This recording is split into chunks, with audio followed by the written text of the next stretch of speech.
Welcome to the Working Tools Podcast, where today we will interview Worshipful Brother Rob Linn of the Square Thought Substack.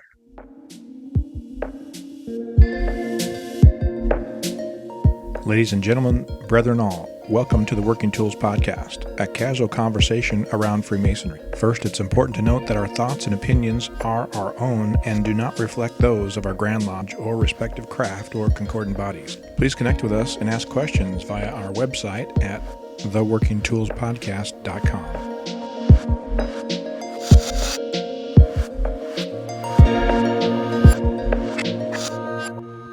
Today on the Working Tools Podcast, we have three-quarters of our usual hosts. I'm Matt Appel, a member of Mill Creek 243 in Montlake Terrace, Washington. And we have Very Worshipful Brother David Colbeth of King Solomon number 60 in Auburn, Washington. And Brother Craig Graham of Kalamalko number 160 in Vernon, BC. And we are honored to have with us this evening Worshipful Brother Rob Linn, who's a member of past master, I believe, of Bethel number Grand Lodge of Michigan, and author of the Square Thoughts Substack. So, Worship Brother Rob, thank you very much for being here this evening. Well, thank you very much for the invite. It's my pleasure. So, as is our usual want, I'm going to kick the ball and then run away by saying, so how did you end up in Masonry? What brought you to Masonry? Well, thanks for asking, and thanks everyone for having me. It's a joy to be with you here tonight at 10 o'clock my time in Michigan, all the way over here. We've got 126, I think maybe 128 inches of snow. That's over 3 meters for you guys of snow on the ground right now this year. And it's currently about 10 degrees Fahrenheit, and it's the warmest it's been in a week. So I just want to share where we're coming from. I don't know where this. Go for it. When I left Wisconsin, I was born and raised in Wisconsin. When I left there, the first time in 15 years, there was no snow on the ground. I had snow every year. Anyway, so a contrast. Yeah. It's parts of my life, and I'm getting back to your question about my background, but parts of my life we spent time in Alaska, and we get about the same type of weather here as we did when I lived in two different places in Alaska. Yeah. My journey to Masonry, I'm in my early 40s. I have not been a Mason for more than a decade, interestingly. I was first introduced to it well over a decade ago. Someone who became a good friend of mine. I've retired from the Coast Guard now about 5 years ago. And many years ago, I was sent to a school. The name of the school doesn't matter, partnered with an involuntary roommate in that school, and he had just finished his fellowcraft degree. And he wouldn't tell me about it, of course, but that was at the time in history where the History Channel was constantly running. I think they still are, but was constantly running, just a masonry expose, this and that, and all very innocuous and out of order and interesting to me at the time, not knowing anything, being profane as I was. But he had a copy of Duncan's that he was studying, and he had just gone through in Washington, in fact. Where was he at? Wherever they did those Twilight movies at, he was up in that region of Washington. He was stationed there in the Coast Guard. Anyway, he and I went and got not matching tattoos. Nope, he's going to watch this and laugh. He and I did spend some time in a tattoo parlor there in Connecticut at that particular school, and he was getting Masonic tattoos. Anyway, very long story longer, we remained friends for a decade. Fast forward to 2018. As part of my Coast Guard duties, the family and I was sent from where we were at that time in Northern California, where I was an instructor. And we got sent here to Sault Ste. Marie, Michigan. And my job was the Command Master Chief, which for those that aren't in the know, that's kind of like camp counselor and HR rep and a little bit of union rep for the enlisted workforce and maybe consultant advisor on work-life stuff. That's like there's not really a civilian version of that. Well, wouldn't you know it, at the same time that I was stationed here for that job, this particular gentleman, Brother Ryan Lewis, was stationed here as the engineer officer for all of this area. And we reconnected, and I asked for a petition and said, hey, I think it's about time. We're settling down now. We've talked about this for the last decade, and that was around about 2018. And how, with so few years in Masonry, am I already a past master of many years and now my lodge secretary going into my second year. Well, he retired from the Coast Guard, and they said, "Hey, you've got a good speaking voice. You memorized those working tools really well for that EA degree. Why don't you sit in the junior warden chair that he was elected to for the rest of the year, just to fill it?"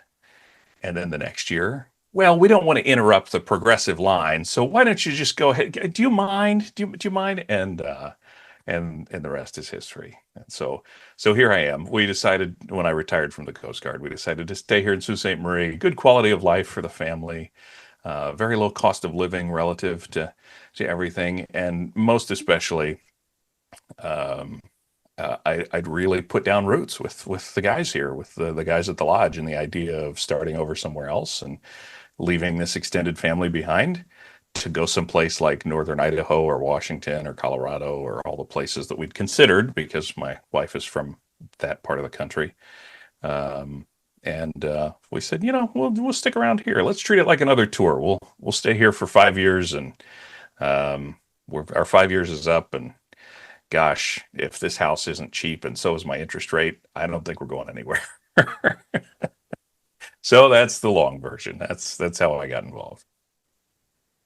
That's awesome. So 2008 basically is when you got a little bit of the bug, caught a little bit of the bug.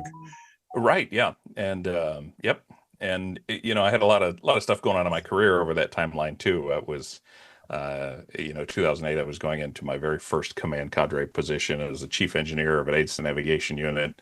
And then I moved to another job in Alaska, and then another job, and then another job. And then, so it was very busy, but I retired right at the right time. Rob, how many years in total did you put in the Coast Guard? 22, did 22 years. 22. Okay. I know Matt probably won't like this comment too much, but the punchline I've always been told about the U.S. Coast Guard is it's just like being in the Navy, but you have to get up and go to work every day.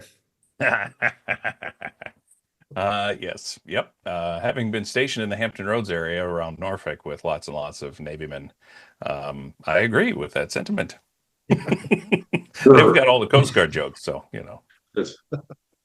For the record, I was in the Navy, and David was in the Army, so you're surrounded.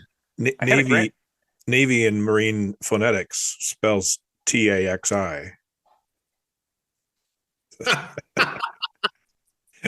I had a Grand Lodge officer. Unfortunately, due to some deaths, he's been advanced past a chair twice now, but I think he's right worshipful now. I can't even keep track. He keeps advancing so quickly. Craig Lurkey, here in Michigan, he's actually the one that got me writing. He or told me that I needed to put it in a book, which is coming. I don't really want to talk about that, but thinking about. I thought about that because he's a brown shoe. He was a naval aviator. So Just to be clear. Go ahead. No, go ahead. Oh, I was going to say, just to be clear, when you say Ryan Lewis, you don't mean Ryan Lewis, the musician, right? He's not the. I don't. No. Ryan Lewis that I know is now a deputy sheriff and corn-fed Indiana boy. All right. I don't even think he sings well. We used to sing gospel quartet music on our road trips. We're both baritones and basses, so that was always fun. But no. Very cool. Very cool. So in 2008 or so, there was another friend of mine has looked at this at the interest in Masonry and ebbs and tides over the years, ebbs and flows, and he looks at the Dan Brown effect, if you will, and certainly. And so I'm a National Treasure baby, basically, which is 2008. That's when I joined Masonry, was 2008, and so I had some intros as well, some dabbles in it, but I didn't know anything about it really. And then that kind of piqued my interest. So was there anything, you said it was on the History Channel, was there other influences as well? Sure. I remember, so originally I'm from a town called Westerville, Ohio, which is Blendon Township, I think it is. Anyway, there's a really big lodge right on the main drag downtown, Blendon Lodge No. whatever. And, I drove by it my entire childhood. And I only remember my mother saying once that she remembers her Uncle Cab He and his wife getting all dressed up to go to Eastern Star dinners and things of that nature. And that's the only Masonic reference anybody had in my family growing up, was mom occasionally mentioning that she remembers the uncle. However, I'm just a curious guy. I'm just, I'll follow the rabbit holes wherever they go, and I like to connect dots and make things, use illustrations about one thing that have nothing to do with it to help people make sense of something else that's totally unrelated. It's just the way my brain works, and so I'm always looking for stuff. I had a Coast Guard auxiliarist up in Alaska, Bruce, I forget his last name. He was always around. He had a Masonic ring on the small island that I was on, Mitkoff Island in Petersburg, Alaska. And I asked him if there was a lodge around. I said, "Hey, are you allowed to recruit? How does a guy go about joining?" And I probably would have joined then if we'd had a lodge up there. But he said that, there's only 1,500 people on that island, so they all took a ferry or flew to Juneau or to Ketchikan to meet, and that was kind of the end of that there. But it was that entire chapter of my life, that decade or so. I was very heavy into self-development, self-awareness. I went down a rabbit hole with some multi-level marketing schemes for a while. I was really good at it. But that particular group of people, you'd go to these conferences, and that was the first time in my life, whatever age I was, that I remember. I know people had told me, but when the student is ready, the master will appear, right? That any adult that I looked up to and respected had ever told me, well, hey man, everything that you ever need to be successful in this world has already been written. You just got to go look it up. Like, pick up the book, figure out where it is. And I remember the very first self-development, leadership, kind of personal growth book that I ever read was How to Win Friends and Influence People. And I started driving my crew nuts, because I was a chief petty officer at the time, just made chief. I was the chief engineer on the patrol boat. So I had these guys, 18 people on a 110-foot boat for 2 or 3 weeks at a time. And I'm just, I'm on the mess deck, just spouting off, look, what about this? Or what do you think this and that? And just application, and progressed through the rest of my career. And really, it was just vehement consumption of self-development and personal development material. I didn't have kids at the time, so I'd come home from work and I'd put on videos on YouTube of Wayne Dyer or Zig Ziglar or Jim Rohn, if you're familiar. Never quite got into Tony Robbins. Freaks me out a little, but Jim Rohn was his mentor anyway, so it was all the same material. But so I was in that realm for a while, and then I advanced my Coast Guard career to a point where I was really disenfranchised with my career, and this is unmasonic, but it's me, so I'll ramble on for a minute. And I'd grown to a place in my career where I was successful by every standard measure. I would have been considered a success. My scores on my group inspections were better than my peers. I advanced faster than my peers. I had higher performance evaluations and more awards, and et cetera, et cetera, et cetera. All of the outside external measures that were supposed to make you feel successful. And I remember telling a commander once, who wasn't fond of my candor anyway, that I'd felt like I'd climbed the ladder of success, only to realize when I got to the top, I had it leaned against the wrong building. And here I was, I don't know, 12, 13 years in the service at the time. He was just like, "You said that in front of your crew. That's horrible. You're gonna," I'm like, "No, they know me better than you do, buddy. Calm down." But so I didn't quite know. I left that engineering job, and I applied for the only place where I could stay in uniform and still focus on training other folks and developing them as well as myself. And that was a place we call the Coast Guard Chief Petty Officer Academy, which in DoD terms, that'd be Senior NCO School or something along those lines. Not quite a Sergeant Major Academy for the Army guys, one step underneath that. And so it was all E7s that would come to for a full immersion program, 5 weeks, physical fitness, strategic leadership, facilitative leadership, self-development, like you name it. It was like just a whole, like, we haven't given you leadership training for 15 years. We're going to give it all to you now in a month. You're going to stay on board for a month and a half. And, you're expected to be a different person when you leave here. And that was fantastic, because in order to teach all of those classes, we went through about 1,000 students a year. I eventually ended up as the chief of operations and the senior instructor there, as you do when you stay a place long enough. But in order to teach there, they had to send you to become like a licensed trainer at all of these programs. So if it was DISC leadership, which is a psychometric assessment for kind of like Myers-Briggs type indicator, which is a little more complicated and older than DISC. You name it, even fitness certifications. I was a big fat guy who was a spinning instructor and a TRX strap coach, and like, just like, oh God, they used to make fun of me because I've always had a little belly, but I'm 6'2", and so I'd be doing jumping jacks or whatever, and they'd try and snap pictures of me in compromising poses, typical military ribbing kind of things. But that was one of the great pleasures and joys of my career. They sent me to a company called IPAC, which is international now, and sent me through like a 9-month long training program to become an executive coach, like real credentialing and testing and mentorship. Fascinating stuff.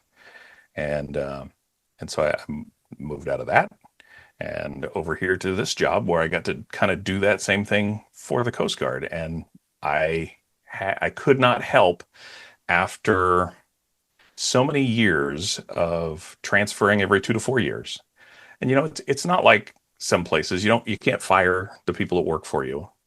You don't get to pick who works for you. You don't get much say over where you're going to live and be stationed, but you are expected to perform, and you're expected to complete the job and get, meet the mission, etc. When you go into these new units. And so every 2 years for 20 years, I learned how to come in and take an assessment of an organization, figure out the strengths and weaknesses of the individual contributors, and then figure out how to build them into a team. And so I brought that to Masonry with me. I've helped businesses and stuff with kind of organizational renewal and revival, but I'm super passionate about that organizational behavior piece, the kind of intuitive stuff that to me makes sense, but I guess not to everybody, and how folks interact in those environments, and then how you can take that and then sit in a lodge room and realize, oh crap, these guys, like, I don't even need a big intervention. These guys just, like, they don't know each other other than they've seen each other one night a month for the last 40 years. And they exchange, like old man small talk, but, they're brothers in name only. They don't really, they don't know much about each other. And just pushing against Masonic time and organizational inertia, which isn't really inertia. It's more like organizational, staying in one spot and not changing. I like to go through drawers and flip over rocks and understand how we got to where we are, and kind of inform people and help them see that too, so that I don't have to fight them. They'll wake up also and want to do whatever it is I'm excited about doing. That was an awfully long ramble. Hopefully it made sense. So, Rob, on that theme then, when you came into Masonry, what did you immediately notice that you felt was, I'm not going to say a problem, but Sure. We have the idea, we come into the fraternity, we think it's one thing, and then we're faced with what's actually in front of us. And so how did that lens for you? It's so when you say that, I think immediately about a conversation I had with my son-in-law just yesterday. He's having that same experience as an adult, where we think the world is one way. He's in his mid-20s. You think the world is one way based on what you've been programmed to believe through social media, regular media, school. And then when you get up, and he's got my first grandchild, she's 6 months old now, a little bit more than that. And he's kind of waking up to the reality of what it is, and there's the compare and contrast. Masonry was the same. I came in as, with that background, and I had, only as I reflected on it did I realize that I created this version of Masonry in my head. Now I see other people do the same thing, because to me, an organization that I wanted to join would be one that was doing the same types of self-development, personal development, deep dives. I won't call it the esoterics, but I'll call it the more practical application of our tools on our own development. And so coming in, it took me a while. I took my mentor's advice and just kind of experienced it. He was a good coach, Ryan Lewis, same guy. He was a good coach and just said, hey, focus on the fact that there are 20 guys that are strangers to you, that some of them drove over an hour to be here for you tonight. Don't focus on the fact that they stumbled over their words. And, I like to see the thing is never the thing, what's underneath what's happening. And I appreciated that point of view, and I held on to that for a long time. And then only after one of our, we'll call him our lodge patriarch, Bob, he's still alive, only lives a couple of blocks away, but can't make it, can't even get up without feeling dizzy, unfortunately. But he encouraged me. He said, if you guys have something that you want to do for the lodge, you want to clean up the dining room or throw out the trash in the back room or do any of those things, just do it. You're the ones that are here. This is your lodge. If you're doing something that's well intentioned, we trust you. Just go do it. And that was so simple, but having that level of encouragement as one of the youngest guys from one of the oldest, most experienced guys, past this and that, was really empowering. And that kind of freed me up. And that was all within the first year of being in the craft. And that kind of freed up my own mental bandwidth to start to look around more and say, well, what could be better? What should be better? What do I want out of this experience? What did I think it was going to be? And it wasn't even close to what I thought it was going to be. But Dave White, may he rest in peace. He was I'm going to say this might be controversial, but he was lovingly referred to as our token liberal in the lodge, where the lodge tends to be a cross section of its community, and we're in rural Michigan. That's all I'll say. So, he was a lawyer, wonderful man.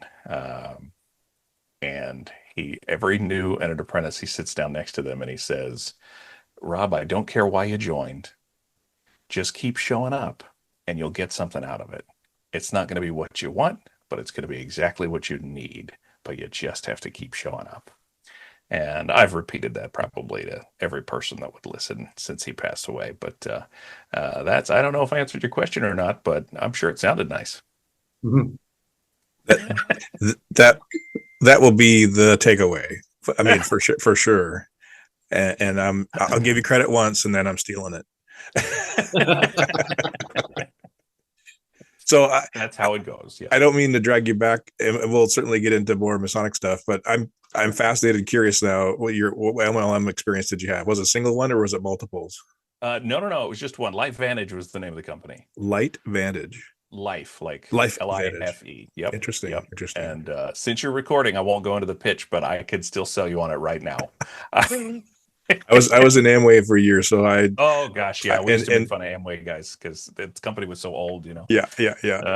and then other ones as I matured in MLM. Right. Yeah, for sure. Gosh, boy, that brings back lots of memories. I still read and listen to I Think and Grow Rich. It's one of my favorite books. Mm-hmm. And How to Influence Friends and Influence People is great too.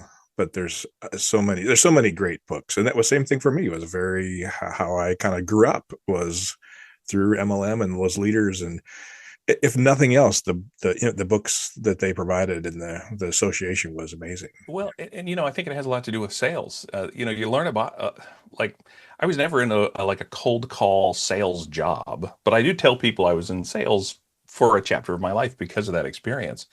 Because the idea of presenting something that you're passionate about, whether it's real passion, fake passion, whatever, that you legitimately believe is going to help someone, and then being rejected, you got to deal with a lot of your own gremlins with that rejection and stuff. And so I just noticed that salespeople, when they're being genuine, not when they're just chasing dollars, but when they're being genuine, are some of the most well-developed people when it comes to like leadership and self-awareness and skills and things of that nature. Those that and mechanics, but I have a theory behind that too. But just because they got to deal with all that stuff in order to be physically, like mentally present when you're talking to someone, so that you don't get upset by the rejection and get all in the feels about it, as the kids would say. You got to go through your own journey dealing with those gremlins first.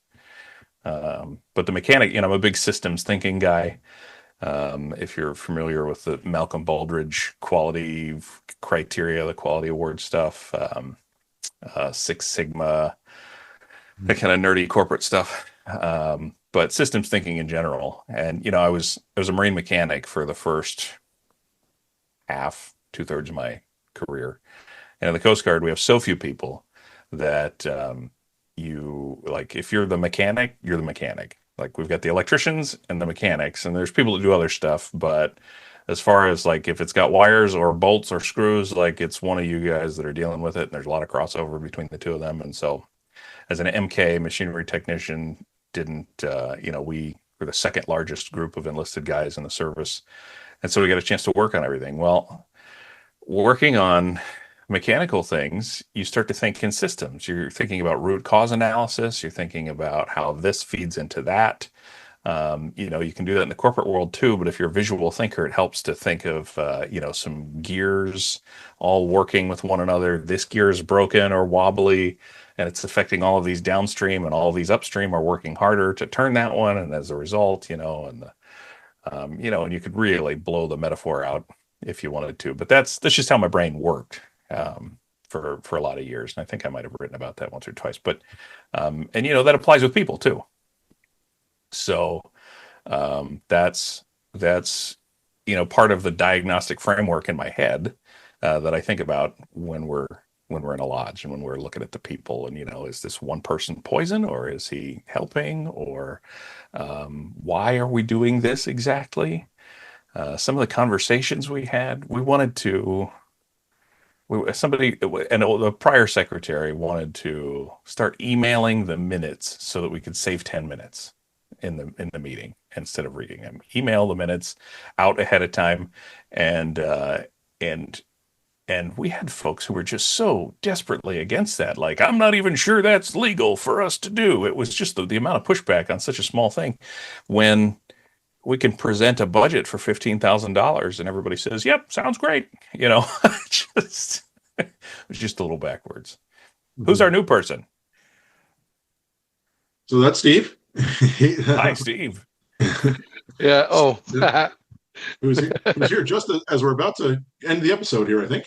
But that's Steve Chung. He's the fourth host. So and with that, I think I have about 87 questions that are based on what you were just talking about.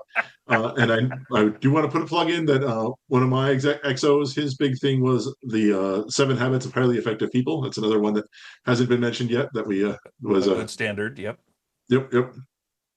So I guess with that, Rob, thank you very much for coming on the show, and we'll, as was said earlier, we'll transition into a second episode and ask you some more questions about Masonry and your findings, your and what you've written on your Substack there. And I feel like I'm tripping over myself because I hope the wheels are turning. Maybe it's just the squirrel died, but we'll see what happens. But with that, thank you all for listening to the Working Tools podcast. We hope you give us some comments, and if you have questions for future guests or suggestions for future guests, we're always open. So please let us know. And with that, on behalf of Craig and Stephen and David and myself, and Rob, thank you very much for coming on the show. We enjoy talking to you. And I'm Matt Appel, and thank you for listening to the Working Tools podcast. Goodbye.